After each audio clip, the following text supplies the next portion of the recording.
جو سزا آپ کے دین میں بتائی گئی ہو وہ سزا میرے اوپر لاگو کر دیجئے، مجھے پاک کر دیجئے۔ ہمارے نبی صلی اللہ علیہ وسلم خاموش رہے، جواب نہیں دیا۔ اللہ رب العالمین کی طرف سے جواب کے انتظار میں رک گئے۔ اتنے میں قرآن کریم سورہ ہود کی آیت نازل ہوتی ہے، وَأَقِمِ الصَّلَاةَ طَرَفَيِ النَّهَارِ وَزُلَفًا مِّنَ اللَّيْلِ، اے اللہ کے بندے نماز قائم کیا کر، عبادات کیا کر، رات میں نماز پڑھا کر، صبح و شام میں نماز پڑھا کر۔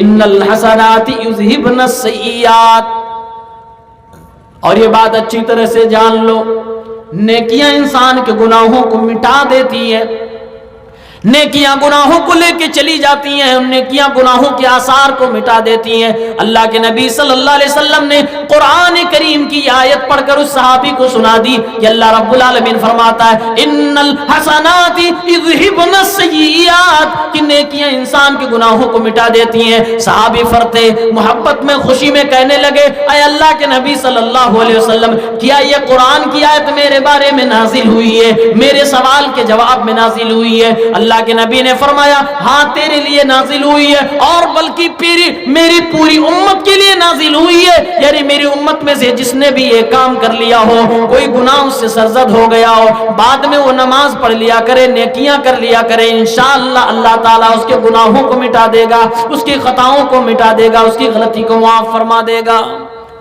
یہ سارے اعمال بتائے جا رہے ہیں، یہ سب کرنے سے گناہ مٹ جاتے ہیں۔ آج ہم میں سے کس آدمی کے نام اعمال میں گناہ نہیں؟ کون ایسا انسان ہے جو گناہ نہیں کرتا ہے؟ کچھ نہ کچھ گناہ ضرور ہم کر بیٹھتے ہیں۔ میرے بھائیوں، یہ سارے اعمال کریں گے تو انسان کی زندگی سے گناہوں کا خاتمہ ہو جائے گا، نام اعمال سے گناہوں کو مٹا دیا جائے گا۔ اللہ تعالیٰ نے دولت سے نماز رکھا تو اللہ کے گھر خانہ کعبہ کی زیارت کریں، اللہ رب العالمین کے گھر کی زیارت کریں۔ زندگی میں کم سے کم ایک بار حج ضرور کر لیں اگر اللہ رب العالمین نے دولت سے نوازا۔